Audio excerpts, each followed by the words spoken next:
Sensation पैदा कर दिया, सनसनी पैदा कर दिया। भगवान राम की जो शोभा यात्रा निकलती है, कौन नहीं जानता है कि हर बार भगवान राम की शोभा यात्रा में नीतीश कुमार शामिल होते हैं, स्पीकर हो जाता है। इसलिए आप किस चीज को कहाँ पुटअप करते हैं वो भी बहुत इंपॉर्टेंट है। सबसे बड़ी बात है कि रामचरितमानस में सबरी कौन था।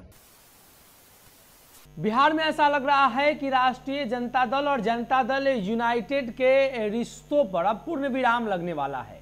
हम ऐसा इसलिए कह रहे हैं कि सरकार में चल रहे गतिरोध को खत्म करने के बजाय और तेज किया जा रहा है। तेजस्वी के मंत्री के बयान की निंदा चारों तरफ हो रही है। जनता दल यूनाइटेड की तरफ से मुख्य प्रवक्ता नीरज कुमार ने मोर्चा खोला और कहा कि वो जो बयान दे रहे हैं उनके पार्टी के लोग और वो समझे, जनता दल यूनाइटेड का इससे लेना देना नहीं है। अब आगे बढ़ते हुए अशोक चौधरी ने, जो सरकार के मंत्री हैं, प्रेस कॉन्फ्रेंस करते हुए रामायण के तमाम दोहे और तमाम जो बातें हैं वो सामने रख रहे हैं। अशोक चौधरी बतौर शिक्षा मंत्री बिहार में काम कर चुके हैं और वर्तमान शिक्षा मंत्री को घेरते हुए उन्होंने स्पष्ट कर दिया है कि जो वो बयान दे रहे हैं वो गलत है। सरकार की छवि को खराब करने की कोशिश की जा रही है। राष्ट्रीय जनता दल का ये अपना बयान हो सकता है, ये बयान सरकार का नहीं है।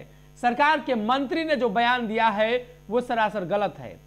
मतलब साफ है कि नीतीश कुमार ने तेजस्वी के फैसलों को मानने से इनकार किया है और तेजस्वी के मंत्री पर अब ग्रहण मंडरा रहा है। उनके बयानों के बाद अशोक चौधरी का प्रेस कॉन्फ्रेंस हुआ। सुनवाते हैं पूरे बयान को, क्या कुछ कह रहे हैं सरकार के मंत्री अशोक चौधरी। कॉन्ट्रडिक्ट कर रहे हैं। एक चौपाई बोल करके आप पूरे देश में आपने पूरा सेंसेशन पैदा कर दिया, सनसनी पैदा कर दिया। 10 लोग आपको खिलाफ में आपके बोल रहे हैं और इससे महागठबंधन के लोगों को के बारे में एक भ्रम पैदा हो रहा है कि हम लोग जो है हिंदू और रामचरितमानस विरोधी हैं। हम लोग क्यों हम तो को एग्जिस्टेंस की बात करते हैं कि हिंदू धर्म के प्रति भी हमारा सम्मान है। हमारे नेता नीतीश कुमार जी पूरे जगह भगवान राम की जो शोभा यात्रा निकलती है, कौन नहीं जानता है कि हर बार भगवान राम की शोभा यात्रा में नीतीश कुमार शामिल होते हैं। तो वो तो एक तरह से सम्मान दिखाते हैं उनको। जो लोग भगवान राम के प्रति शोभा यात्रा में शामिल होते हैं उनके प्रति सम्मान दिखाते हैं, आदर दिखाते हैं। दुर्गा पूजा में हर पंडाल मंदिर में घूमते हैं और पूरे सूफी सेक्टर को, चाहे वो फुलवारी हो, चाहे मित्तन घाट हो, चाहे मनेर शरीफ हो, चाहे बिहार शरीफ हो, सबको नेता ने डेवलप करने का काम किया है। उसी तरह से जब 250वां गुरु गोविंद सिंह की जयंती हुई, किस तरह से पूरे देश के लोग आए थे और किस तरह का उन्होंने व्यवस्था किया था। आज भी पंजाब के मुख्यमंत्री ने कहा था उस समय कि पंजाब में हम इस तरह की व्यवस्था नहीं कर सके जिस तरह की व्यवस्था नीतीश कुमार ने बिहार में किया है। तो हम तो कोएग्जिस्टेंस की बात करते हैं कि हम साथ में मिलकर के रहें, साथ में मिलकर के जाएं। तो इस तरह की भाषा और इस तरह की बात को, बयानबाजी को बंद करना चाहिए। तो माफी नहीं मांगेंगे, हम बोल रहे हैं माफी नहीं मांगेंगे। नहीं, माफी नहीं मांगेंगे वो अलग बात है, क्योंकि आरजेडी ने तो अब आरजेडी के जो प्रवक्ता उन्होंने तो साफ साफ कह दिया है कि ये उनका निजी मामला है। तो अब निजी मामले में, लेकिन हम तो उनका निजी मामले को भी कंटेम्प्ट करते हैं कि ये गलत। हम उस बयान से हम फर्क रखते हैं। हमको लगता है कि उनका बयान जल्दीबाजी में दिया गया बयान है और कहीं न कहीं उनके जो बहुत थॉटफुल बयान नहीं है। रामचरितमानस सनातन हिंदुओं का धर्म ग्रंथ है और इसके ऊपर बहुत से लोगों का विश्वास है। आज भी जो हिंदू परिवार है उसके यहाँ पर सुंदरकांड रामचरितमानस का बजाबता हर रोज पाठ होता है। उसके बाप दादा, उसके माता पिता रामचरितमानस का पाठ करते हैं, रामचरितमानस की चौपाई को पढ़ते हैं, सुंदरकांड का पाठ होता है। तो वैसे चीजों के ऊपर किसी तरह का इस तरह का बयान देना ये उचित नहीं है।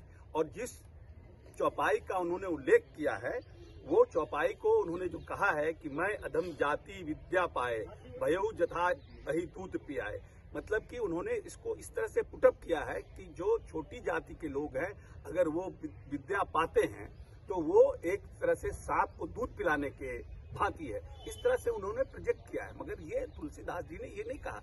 ये कहीं न कहीं किसी उदाहरण का, किसी न किसी चौपाई को उन्होंने जो पुटअप किया है वो दूसरे तरह का है।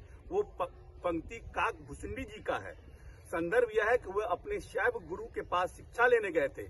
तब गुरु ने कहा था कि शिव राम के भक्त हैं, यह सुनकर मुझ शिव भक्त हो। जो शिव भक्त थे उनको बहुत गुस्सा आया, तब उन्होंने क्रोध का कारण बताते हुए कहा कि मैं अधम जाति का होने के कारण विद्या पाकर उसी तरह हो गया था जिस तरह से सांप दूध पीकर हो जाता है। इसलिए आप किस चीज को कहाँ पुटअप करते हैं वो भी बहुत इंपॉर्टेंट है तो चौपाई, लेकिन किस संदर्भ में वो चौपाई कही गई है ये भी तो प्रोजेक्ट करिए, ये भी तो लोगों को बताइए। अगर इस तरह से आप रामचरितमानस की चौपाई को लोगों के बीच में रखिएगा, और आप प्रदेश के शिक्षा मंत्री हैं, रखिएगा, तो लोगों में जो नौजवान लोग हैं उनमें भ्रम पैदा होगा कि ये रामचरितमानस सही नहीं है, जबकि रामचरितमानस पर विश्वास हजारों साल से लोगों को है। महर्षि वाल्मीकि जी ने लिखा था तब रामचरितमानस इतना पॉपुलर नहीं हुआ था क्योंकि वो उनकी भाषा बहुत क्लिष्ट थी, और उसके बाद तुलसीदास जी ने उसको सिंप्लीफाई किया, और तुलसीदास जी ने उसको सिंप्लीफाई करके उसको जन जन तक पहुंचाया। और सबसे बड़ी बात है कि रामचरितमानस में सबरी कौन था, रामचरितमानस में वो नाविक कौन था, मलाह कौन था जिन्होंने भगवान राम को पार कराया नदी। तो पूरी रामचरितमानस तो जो कहता है में जो दोहा है उसमें एक और चौपाई है, जाति पाति धनु धर्मु बराई, प्रिय परिवार सगन सुखदाई, सब ताजी तुम्हारी रह उराई, तेही के हृदय रहु रघुराई। मतलब गोस्वामी जी महर्षि वाल्मीकि के माध्यम से कहते हैं कि प्रभु श्री राम जात पात धन धर्म बड़प्पन सब जिसने छोड़ दिया है उसी के हृदय में विराजते हैं। तो आप कॉन्ट्रडिक्शन को कैसे कॉन्ट्रडिक्ट कर रहे हैं? एक चौपाई बोल करके आप पूरे देश में अगर ये वीडियो पसंद आई और वह बिहार के राजनीति और बिहारियत से सरोकार रखेनी तो सब्सक्राइब बटन दबा के चैनल के सब्सक्राइब कर ली। ओजे एगो घंटी बा, ओकरा बटन दबा देला से कुल सटीक और मारक खबर रुआ मुफ्त में मिल जाई। अगर रुआ पत्रकारिता के हमनी के नया प्रयोग में सहयोग कर चाहतानी तो ज्वाइन बटन दबा दी। पेटीएम नंबर नोट कर ली 9386816700। धन्यवाद।